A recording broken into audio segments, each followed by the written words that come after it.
मैंने आज ये तो देख लिया, अगर आपके पास पैसा हो तो आप एफआईआर भी बदल सकते हो, और इस चीज़ को प्रूव करूंगा। पर उससे पहले लड़ाई किस बारे में हुई, क्यों हुई, हम इस बारे में बात नहीं करेंगे। मैं सीधा पॉइंट पे बढ़ता हूँ। एलविश ने जो लोकेशन दी थी वो उसके घर की लोकेशन थी, या फिर किसी के तो घर की लोकेशन थी। और मेरा इंस्टिंक्ट बोला कि मुझे उसे अपने लोकेशन में बुलाना चाहिए, जो एक पब्लिक लोकेशन हो। अब मेरे को यही था भाई कि जो भी गलतफहमी है डिबेट से सॉल्व करो। अगर आपको लगता है आप सही हो तो आप डिबेट करो, मेरे को लगता है मैं सही हूँ, मैं डिबेट करूंगा। तो कुल मिला के शब्दों से ही जीतना था इस चीज को। और मैंने पूरी तैयारी की थी। मैंने वहां पे सोफा वोफा सब लगाया था कि जब एलविश भाई आएंगे तो वहां बगल में बैठेंगे, ये वो फलान ठिकाना। लेकिन जैसे ही वो आए, एक तो अटैक करना शुरू कर दिया, ऊपर से बहुत सारे बंदों के साथ आए। ऊपर से ये भी नहीं था कि वन ऑन वन फाइट हो, उसके साथ उसके कुछ बंदे थे, वो भी मदद कर रहे थे उसकी। इस तरीके से मदद कर रहे थे कि मैं कुछ कर ही नहीं पा रहा था, क्योंकि मेरे को दो तीन लोगों ने पकड़ लिया था अगल बगल से। अब जब लड़ाई हुई, लड़ाई के बीच में ही एलविश ने मेरे को लगभग ये अपने घुटनों से नाक पे मारा, कई बार हाथों से मेरे सिर्फ मुंह पे मारा। और जब मारा उसके बाद उसने बगल से एक फोन भी उठाया जो दूसरे एंगल पे रिकॉर्डेड है, और फोन से मेरे स्पाइन पे मारा। और आप सभी को पता है अगर स्पाइन पे गलती से भी स्पाइन टूटता है तो आप जिंदगी भर के लिए लावारिस हो सकते हो, अपाहिज हो सकते हो। तो उसके बावजूद उसने मारा मारा। और उसके बाद उसने क्या किया, जान से मारने की धमकी भी दे दी। अब जान से मारने की धमकी एक दो बार नहीं दी, मल्टीपल टाइम्स दी। कम से कम जितना मुझे पता है 3 बार तो दी ही थी उसने धमकी जान से मारने की। और ऑफ कैमरा भी उसने कई बार जान से मारने की धमकी दी। अब ये सब होने के बाद जब लड़ाई वड़ाई खत्म हो गई, तो उसके बाद वो वापस जा रहे थे, तो वो जो बंदे लाया था उनमें से कुछ बंदे मेरे को, मतलब होता है ना एक प्यार से धमकाने वाला सीन, कि भाई सॉरी बोल दे, क्यों ले रहा है पंगे ये वो। भाई मैं तो अपने चीज़ों पे अटल था। मैंने बोला मैं सॉरी तो नहीं बोलूंगा, क्योंकि मैंने गलती तो की नहीं है। उसके बाद एलविश ने भी थोड़ा ट्राई किया था सॉरी बुलवाने के लिए, लेकिन मैंने उसको भी सॉरी नहीं बोला।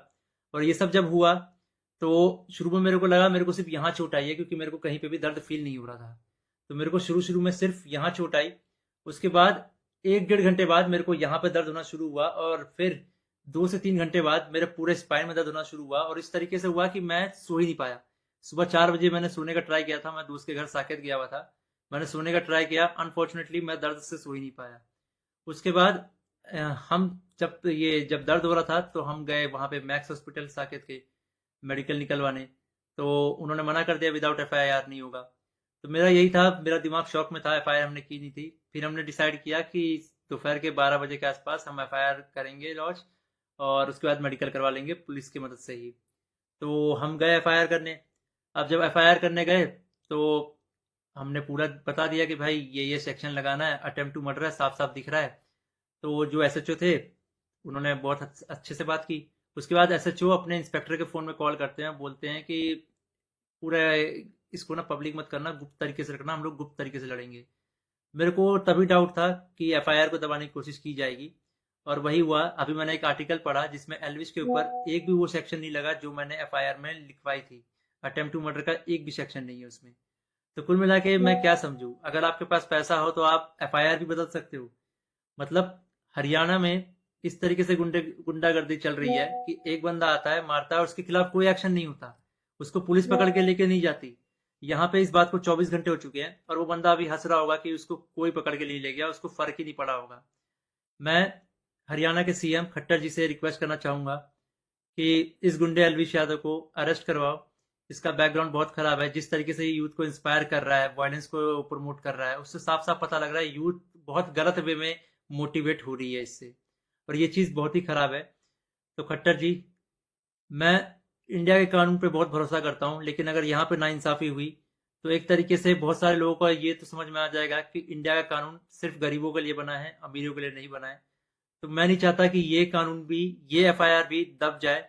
और साफ साफ पता लग रहा है दबाने की कोशिश की जा रही है इस एफआईआर को। अगर ये एफआईआर दबता है तो ये इंडिया के कानून की हार है।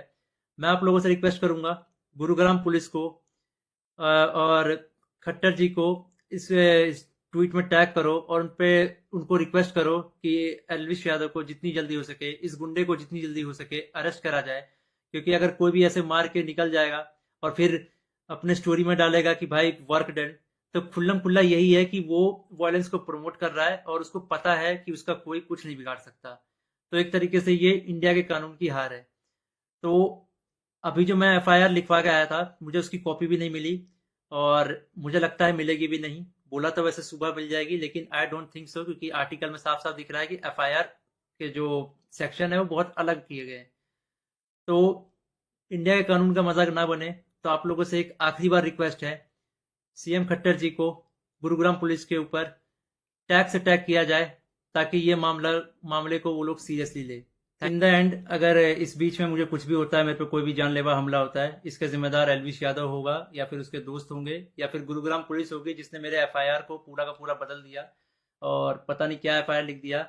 और ये ये इंडियन कानून की बेइज्जती है, ये तो मैंने देख लिया। कुछ नहीं भाई, अगर तुम्हारे पास पैसा हो तो कुछ भी कर सकते हो, ये तो मैंने देख लिया भाई।